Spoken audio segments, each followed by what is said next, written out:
Welcome back to Bombastic Nation and Ting and Ting and Ting.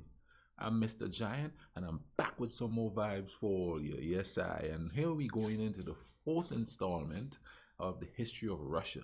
Now, it's been interesting so far. Now, I kind of deviated a little bit from it because somebody had told me to watch, had asked that I watch that story about the quote-unquote African slave that was well received in Russia. So we're back to the actual history of Russia, the fourth part of it. So you know what I mean? I tell you, man. For a lot of us, especially in other countries, Russia is a real mystery and stuff like that. So we don't get a lot of history of Russia. We did there during our revolution because we became allies with Russia for a bit there, but to delve into the history and the czars and the emperors and stuff like that, we didn't get much of that. So I'm pretty excited to watch this and dive into it. You know what I mean? Because coming from Grenada, they played a part in our history. You know what I mean? So it's cool to find out about their history, which is a whole lot of stuff. So anyway, let's dive into this, okay? Let's YouTube and simmer. Yeah! 1825. Victory over Napoleon had confirmed Russia's status as a world power. Yeah. But there was discontent within Russia amongst intellectuals and army officers, some of whom had formed secret societies to plot the overthrow of Russia's autocratic system. When Emperor Alexander was succeeded, not as expected by his brother Constantine, but by a younger brother Nicholas, one of these secret societies used the confusion to launch a military coup. Oh. But the Decemberist Revolt, as it became known, was defeated by loyalist troops. So it's the history, because in Ireland they call it a coup and stuff happening, a coup in South America, you know what I mean, and that kind of stuff was kind of synonymous for us at the time with communism, you know what I mean. And I'm not well versed on communism. I'm not well versed on a whole lot of the systems because I'm a people person. I'm a human type person, I always want to know what the people what's happening to the people and stuff like that. But the military is trying to take over the government, as far as I could tell here so far. But let's keep watching this. You see how history just keeps repeating itself. It's like we can't find ways of making things better without fighting. And I know some people say war is necessary and all of that. I'm not saying that sometimes it isn't, but I don't know. Stop it before it gets to the point where it is. Seems like a whole lot of people just there, and then you have people in power making decisions and stuff as to when or what. No, I thought if all of us say, man, we ain't fighting, it's not like the government's gonna send the army out, and I don't know. Just brainstorming a little bit here, but let's continue with this. As it became known, was defeated by loyalist troops, and the ringleaders were hanged. Whoa! Others were sent into internal exile in Siberia. This Siberia is a common crazy place for criminals and political prisoners in Tsarist Russia.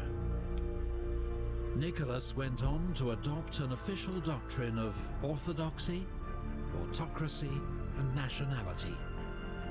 The state was to rest on the pillars of church, Tsar, and the Russian national spirit, a clear rejection of the values of European liberalism.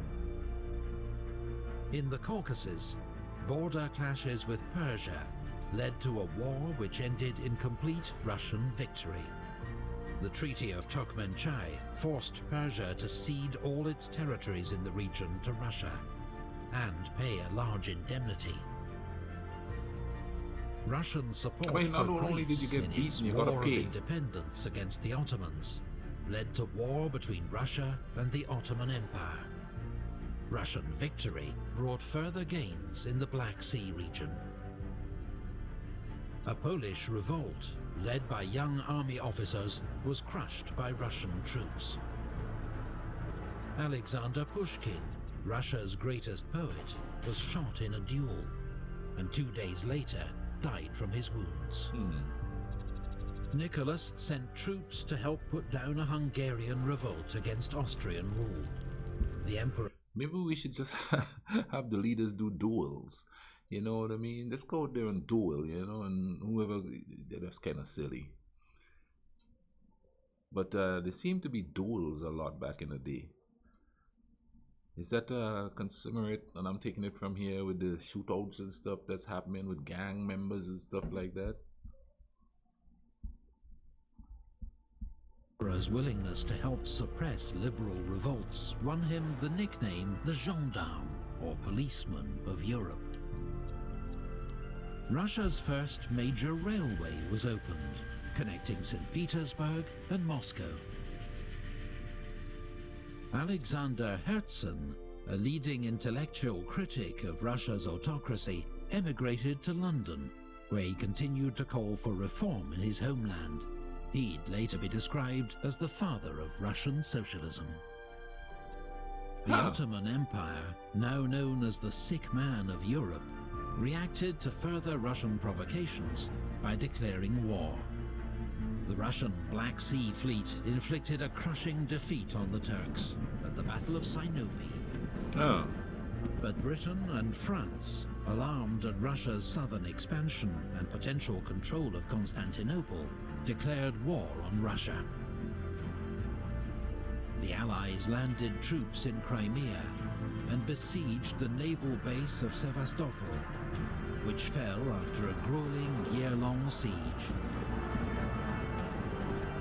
In the Baltic, British and French warships blockaded the Russian capital, St. Petersburg. Russia was forced to sign a humiliating peace, withdraw its forces from the Black Sea, and put on hold plans for further southern expansion.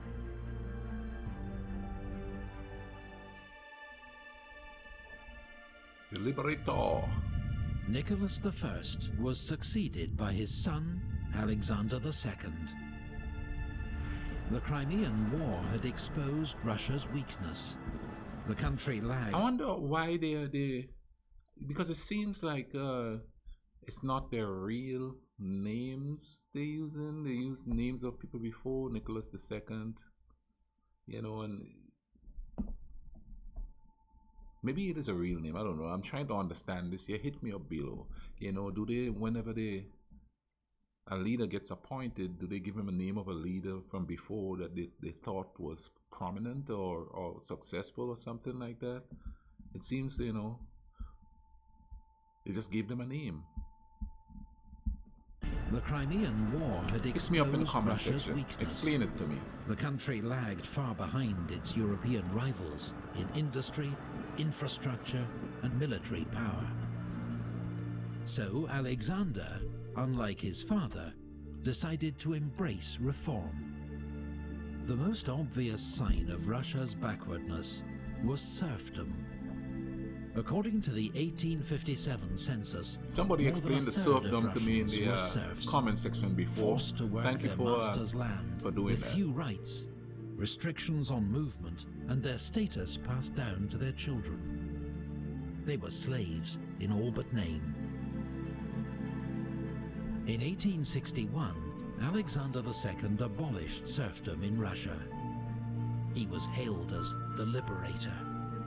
But in reality, most former serfs remained trapped in servitude and poverty.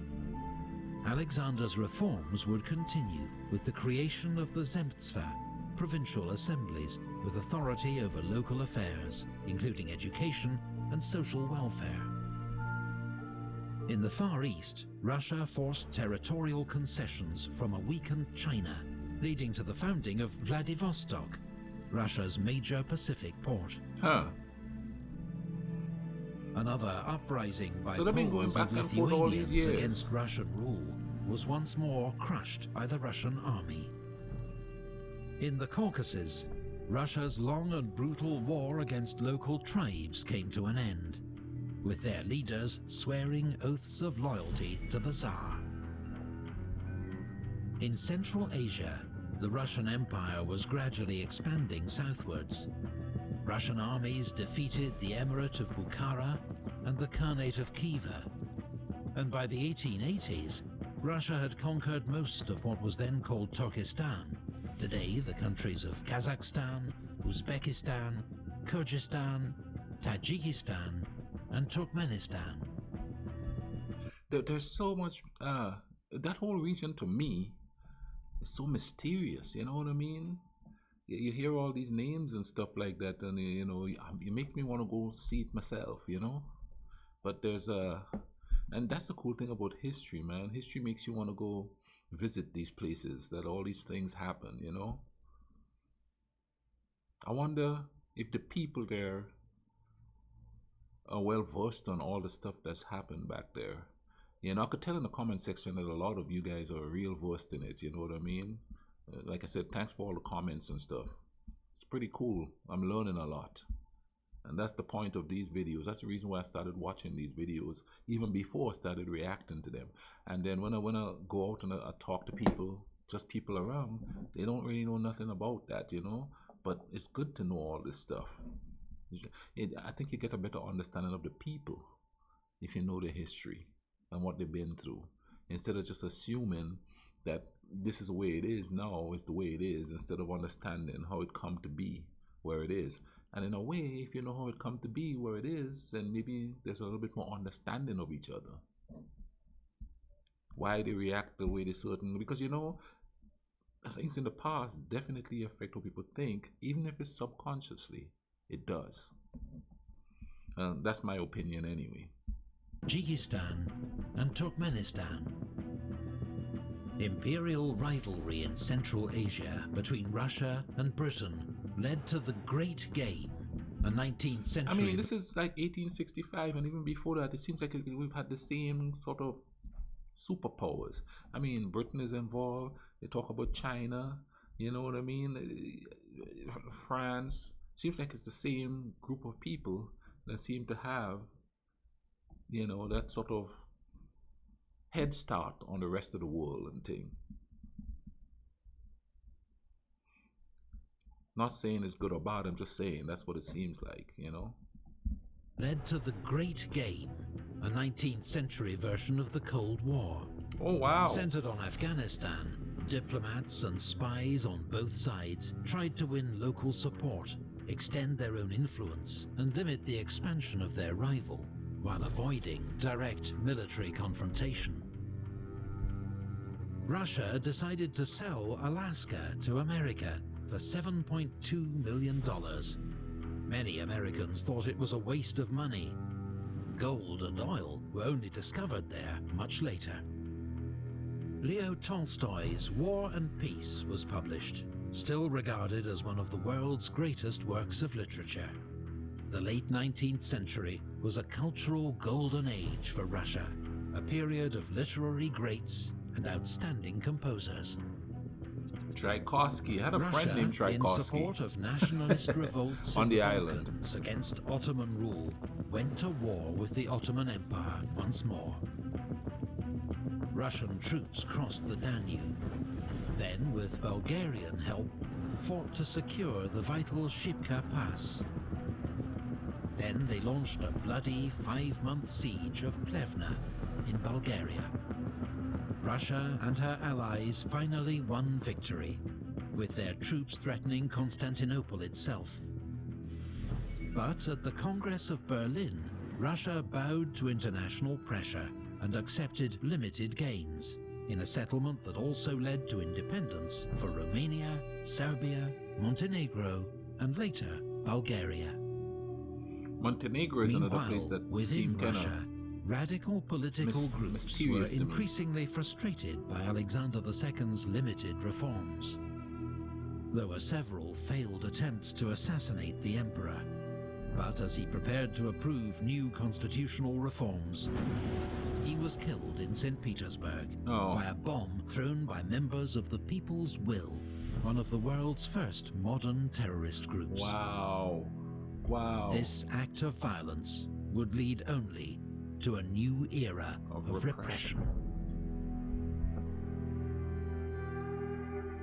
Did you know all Epic History TV videos? Wow.